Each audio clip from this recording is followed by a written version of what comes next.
Just talk about it, like, what's your name?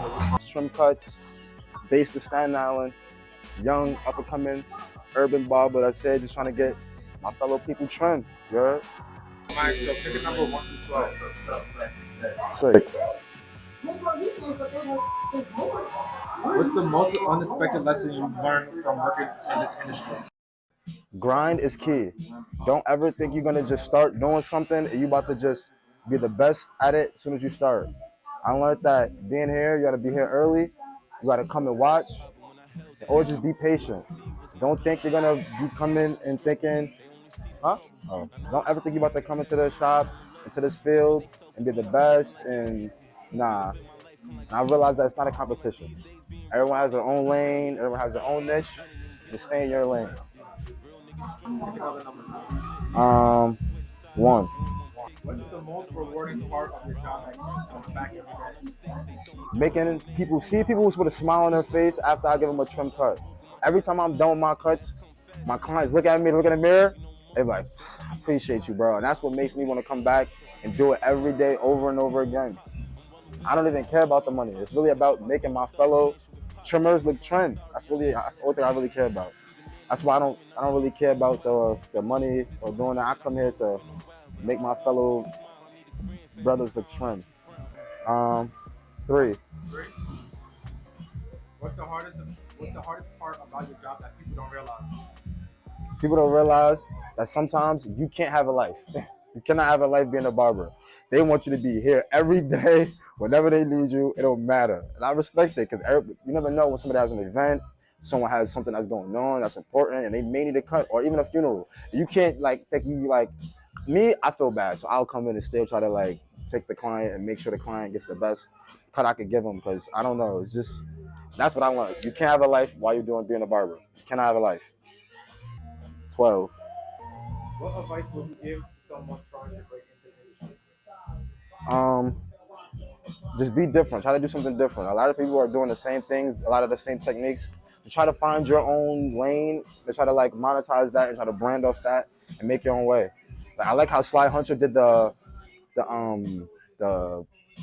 what's it called? It's the gun that makes the mist. It's like the spice ball. He made the spice ball. I love how he like innovated a new way in the barber industry that a lot of people didn't think about, but now everyone wants it and uses it for their clients in the barber industry. My name is Fire, and I'm from Brooklyn, Okay. Brooklyn, New York. Brooklyn, New York. So I got received about working with clients. The best advice I received was being available and reliable. You don't have to be the best, but you have to be reliable. And so that is the main thing. That was the best advice. So, what do you mean by being available? Being someone that your client can depend on being there.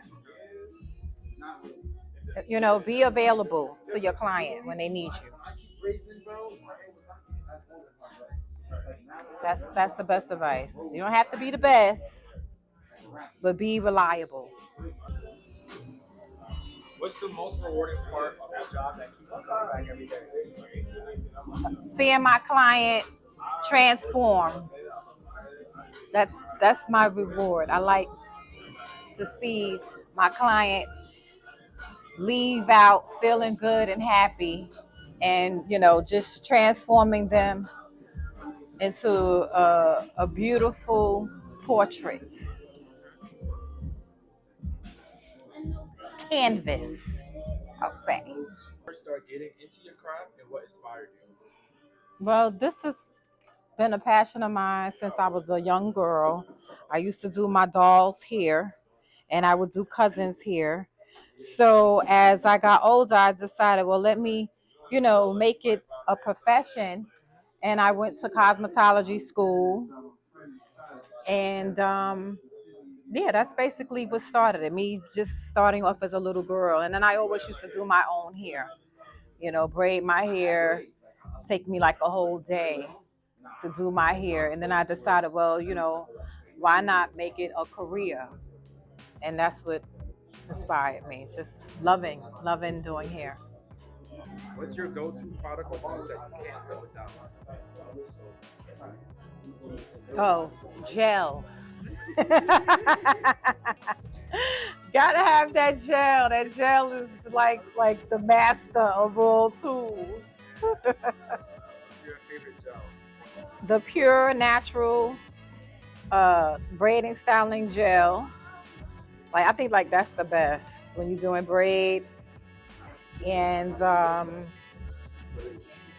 then there's the what's the name of that gel? It's this right here.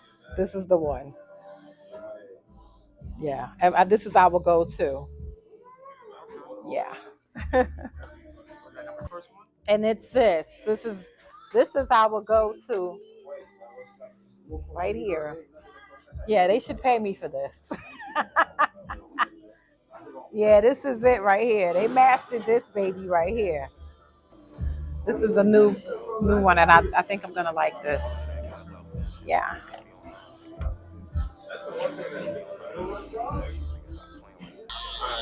What's your name and where you from? Alexa. My name is Keem. I'm from New York City, born and raised. What's the best advice you've ever received while working with clients? Be patient. Be be patient and don't rush. What's your go-to product or tool that you can't live without? Let's just go with a fabulous clipper. That I can't. One of my barber tools. This, yeah, a trimmer. It's a Babyliss Pro. Can't live without it. It gives me all the lines I need to get and make sure that all my clients come back because of the nice lines. What's the most rewarding part of your job that keeps you coming back every day? I keep coming back every day because I know I was put here to do hair. Like ever since I was young, I've been doing hair, and it doesn't bother me. It doesn't stress me out. And I get to make people feel good and make people feel fly. So I keep coming back, and the money's good. So you know, What's the best tip you ever received, either money-wise or advice-wise? best tip I Tip received, you ever received? money wise or advice wise. I got $100 tip before. Okay.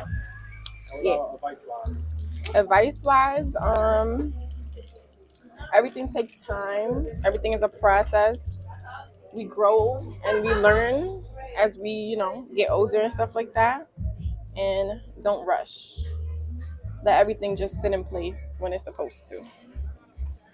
What's the most difficult style or cut you ever had to master, and how long did it take? The most difficult style, I would say, that I haven't even like really got into is crocheting and stitch braids. And it took me like a year and a half to really perfect my stitch braids, but we're there.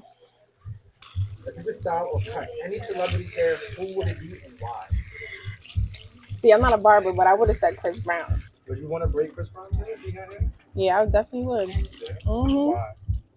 Cause like it's Chris Brown. What do you mean? Like, do you see his aura, his style, like everything? Since I was young, been my man. Like, okay, y'all. So a little education moment. When you get your locks, if you're thinking about getting your locks, or if you already have your locks, make sure you're getting a retwist at least every 4 to 6 weeks. In between that, make sure you're oiling your scalp at least every 4 to 5 days, just so your scalp doesn't become dry. Um, it's not always good to get a style, so get used to also getting just retwist by itself, and just make sure you're maintaining your hair because people think just because they're getting locks that is not a lot of maintenance with it, but there is some maintenance tips. Like I said, get a retwist every 4 to 6 weeks. In between that, if you're not seeing your loctician, wash your own hair. Oil your scalp every 4 to 5 days. Um, if you see building up within your locks, open your locks up and just make sure you're getting all of that out.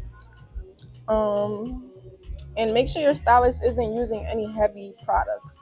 Locks are not meant for heavy jelly products. For example, like if you see like white residue coming out your locks, it means you're ready for a detox. And yeah. So, as young entrepreneurs and young bosses in the making, make sure that you're saving your money and make sure that you know what you want to do with your money. There's many ways to multiply your money with you out without you having to really do anything.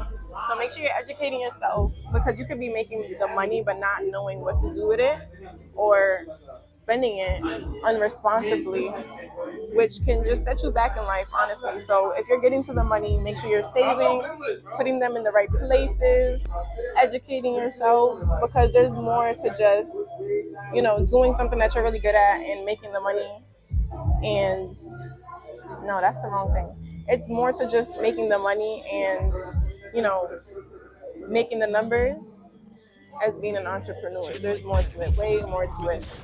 So it doesn't just stop behind the chair. It doesn't just stop where you're making the money. It's more to it to be a real entrepreneur. You know what? Okay, guys. So make sure when you ever get to your client's hairline, make sure you're always brushing out their baby hairs or the hair that just gets naturally cut into their haircut. Always. Okay. Always, because you don't want to receive their hairline. And then what we're gonna do is we're gonna twist this.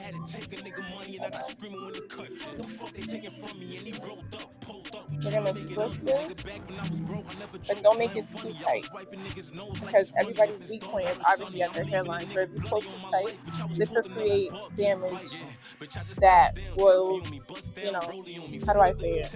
It can create damage that can potentially damage their hair forever and never go back the same. So you want to always be gentle with their hairline and not make the twist in the front too tight.